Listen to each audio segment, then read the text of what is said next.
itu kepada Allah ketika taubatan nasuha dimaafkan, kecuali syirik.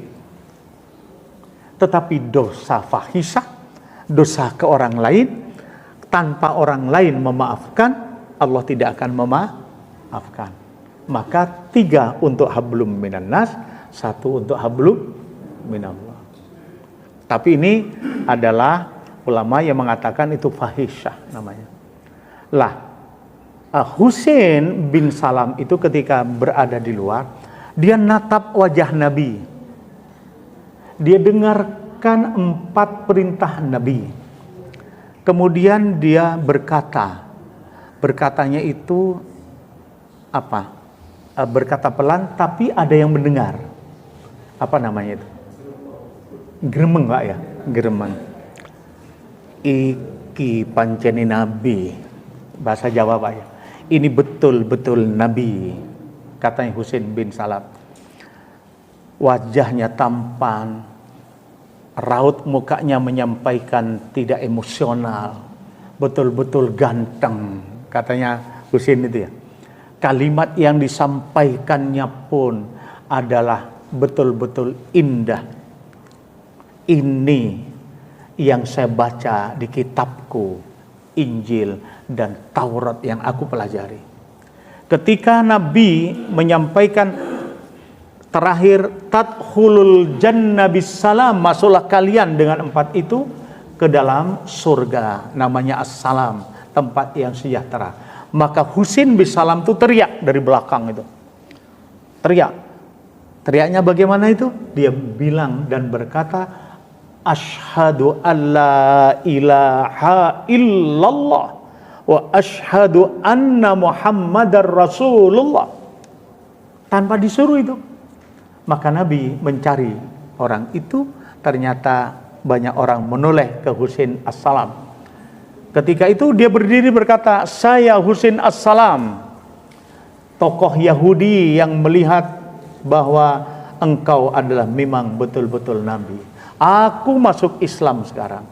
Maka Nabi berkata, rubahlah namamu dari Husain as-Salam, karena itu nama pemberian Yahudi, maka diganti oleh Rasulullah menjadi Abdullah bin Salam.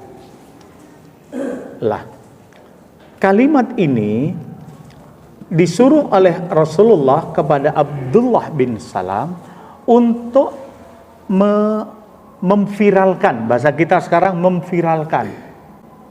Kalau Husain bin Salam itu disuruh memviralkan ketika Nabi selesai ceramah itu, maka tentu Bapak Ibu kalau dengar hadis ini harusnya kita viralkan juga, agar kita bisa masuk surga apa yang janjikan oleh Rasul. Karena afsus salam, ayo sebarkan salam, ayo kita beri makan tetangga kita yang tidak punya untuk makan, ayo saudara-saudara kita adakan silaturahim, ayo kita tegakkan sholat malam ketika orang-orang lain tidur. Itu jaminannya Rasul masuk surga kita. Tetapi kalau itu zaman Nabi, Husain bin Salam suruh tebarkan, maka kita ketika mendengar hadis ini, ayo tebarkan 4 ini kepada saudara-saudara kita, kepada orang-orang yang dekat dengan kita, agar kita terbiasa mengucapkan salam. Pertanyaan saya adalah, ketika kita selesai sholat, bolehkah kita mengucapkan assalamualaikum terus kemudian jabatan tangan?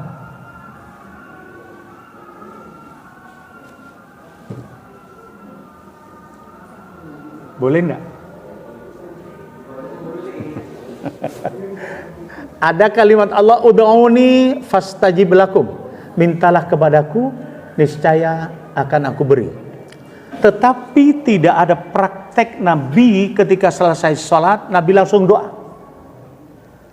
Pertanyaan saya, bolehkah selesai doa kita, selesai sholat kita doa?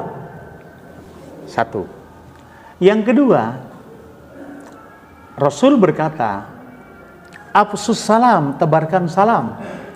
ketika ada orang bertemu, ma min muslimaini yaltaqiyani fayatasofahani illa ghufir lahuma qabla ayyatafarraqa. Kalau kamu berjumpa sesama muslim, ulurkan tanganmu, karena sebelum dilepas dosa keduanya dimaafkan. Hadis ini umum, ayat itu tadi umum.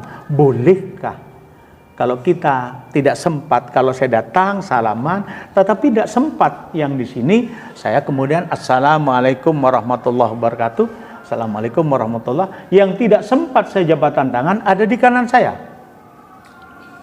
Bolehkah saya menjabati tangan dia?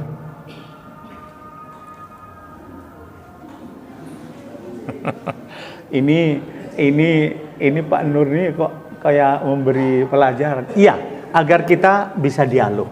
Kalau hanya monologis, saya khawatir lupa. Maksudnya Bapak Ibu lupa. Jadi kalau saya datang, kebetulan yang duduk duluan itu adalah melihat, mesti saya salami.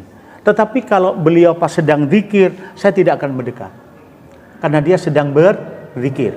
Maka kemudian sedang berzikir ada dekat saya ketika sholat. Kata imam, saufal wurus,